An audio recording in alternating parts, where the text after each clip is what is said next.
Hi, and welcome to our Week 3, Module 3 class. Some announcements and also some activities I want to mention is for next week, Week 4, Module 4, our class structure is going to be a little different. We're going to have research methodology with Margie Simone, who's in the Julia Rogers room 121, to help guide us through the steps that are necessary for creating a research paper. And then the activity I have is for the 5th week, Module 5. Start thinking about research topics that you'll submit to me by week 5 for approval for your main research paper.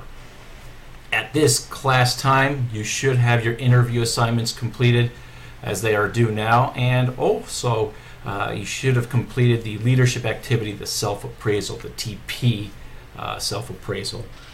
And I know our discussions in the past weeks have kind of been questions that have been posed to you and brought forth some dialogue. And this week we're going to shift that slightly to case studies and getting your responses to how you would handle certain environments and situations within the workplace.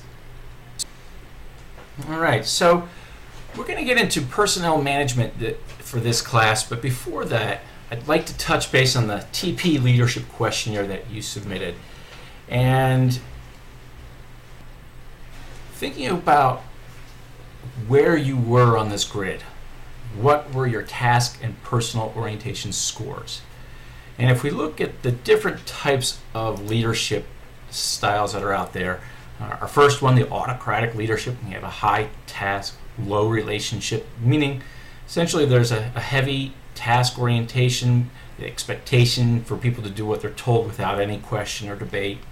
You focus on who's to blame in those situations. It's difficult to feel like you're contributing or developing in that environment. And the next style you may see with the shared leadership, high task, high relationship. These lead by a positive example. They foster a team environment, and they encourage bringing out the most positive or productive teams. You have a laissez-faire leadership, which tends to bring out a low task or high relationship. Their reward comes from power given to help maintain discipline, but they also fear that could jeopardize the relationships that they're trying to form with the other team members. And then ultimately find themselves not having a very productive environment. And finally, our last one is an impoverished leader. They're low task, low relationship. They delegate and disappear. They allow teams to do whatever they want, detaching themselves from the teams. Like any instrument that attempts to profile a person, you have to take into consideration some other factors, such as how your peers or employees rate you as leader. Do you get your job done? Do you take care of your employees? Are you helping to grow the organization? And you should review the statements in the survey and reflect on the low scores by asking yourself, if I scored higher in this area, would I be a more effective leader? And if the answer is yes, then this should become a point of personal action. So with regards to the responses, the summary of the conversations with the leaders and managers that you know, I want you reflecting when you look at these on how did the conversations with the people in the positions of leadership go? What did you learn? And did they talk about the differences between management and leadership? And this was what the class had to say.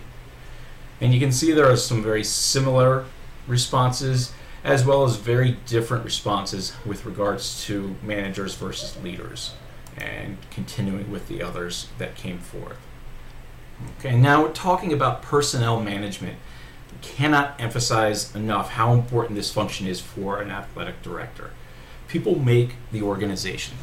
The chemistry, the morale, they have a huge impact on performance. And for you to be able to delegate, you have to have confidence in the people that work for you.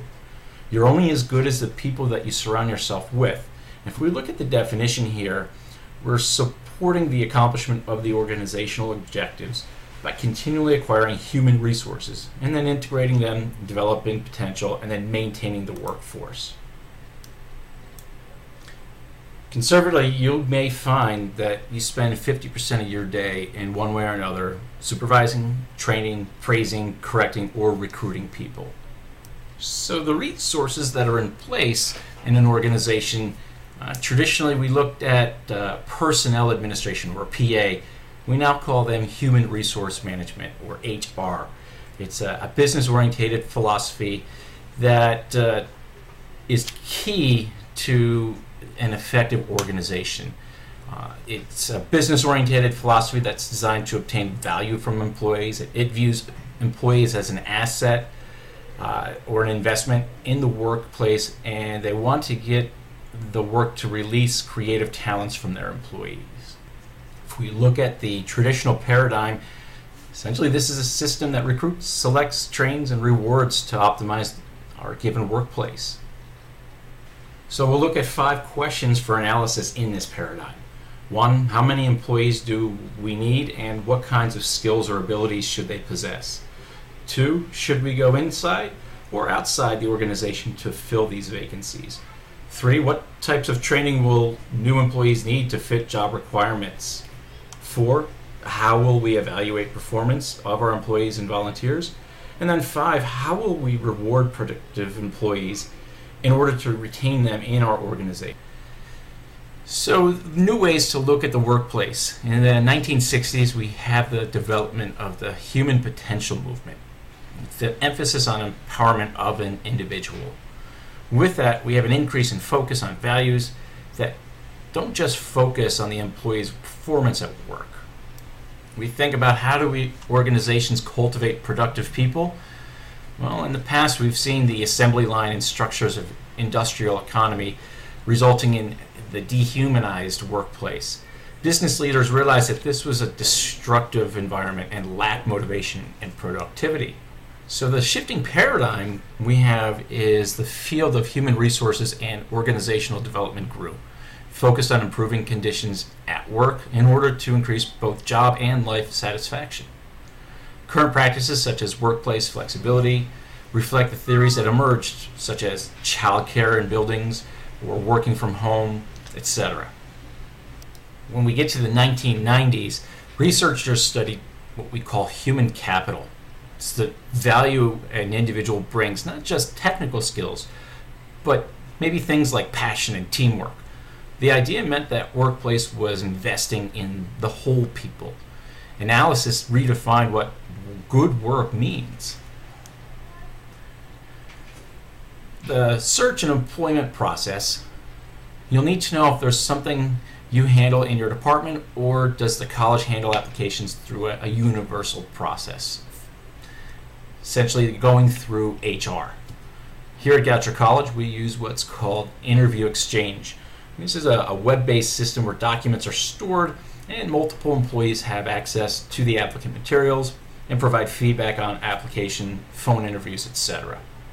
With the process and how do you get started, you may start with a posting internal of the opening of a position, or looking at organizations that target careers such as the NCAA, sports-specific websites, networking of people that you may know in the industry or in business in those sport fields. Then you'll need to look at the search committee. It's a representation of the various departments on your campus. While doing that, you're also showing sensitivity to the culture of an organization, exposing the interviewers to the environment that they're going to be working to. The application references, typical would be sending a cover letter and 3 references, and then how you handle those application letters that are mailed. Some may hand deliver, some may actually submit not just mail letters but also emails. And acknowledging acceptance of an application is a part of the process. Letters to advise them that they've made it to the next round or the selection process, or if they've not, and allowing them to not invest or anticipate a response back any further. And then going into the phone interviews, this allows you to conduct anywhere from about 10 to 12 phone interviews to research the candidates. You get to know them and see what separates them from the others. It gives you an opportunity to talk about the framework of the job, explain the salary, the budget, support staff, the coaches, and then find out if it's acceptable for you to talk to their current employer. References, calling them, you'll find that it's either done with written letters or you'll speak to them directly. Calling a representative, sample of those, especially former employees. If they don't have a former employee listed, this is typically a red flag for me, unless it's explained through the process in the phone interview why they would not put that in. An example would be they don't want to let their employer know just yet that they're looking out of fear that that might be a retaliatory environment that they're coming back to if they don't get selected for the job. Then the interview, typically for us, it's on campus with about 3 to 4 finalists. And you want to think about what you want that day to look like. The time of day, I always want them to get to know as much about us as we know about them. With the job offer, we have a verbal offer or the potential for salary negotiation at this point. There's this quiet period. For us, it's twofold. On them, it's thinking about and going back to their employer to either let them know that they've been offered a job and receive a match offer, or let them know that they're going to be leaving and then getting a response. We also have a period where we do background checks, and so that quiet period or almost a dead period of moments where we don't have somebody in place, but we have somebody in mind. And then getting the letter from either the athletic director or the VP or even the president could be potential next steps.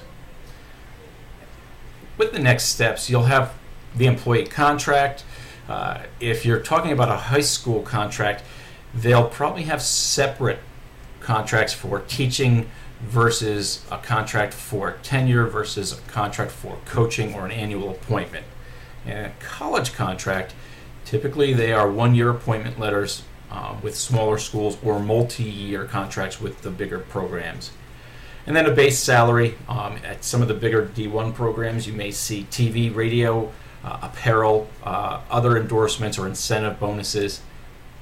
And then you'll talk about the job description, setting goals and objectives, and then any types of training, whether it be with conferences, NCAA rule or organizational policies and procedures, conference policies and procedures, and any other coaching organizations that could be discussed as a part of the training process throughout the work year. So we have now our performance appraisal system. And this is our evaluations and things that you may want to think about. It's why we have a performance appraisal system. It's the process of involving or determining and communicating to employees how they are doing their jobs and establishing a plan for improvement.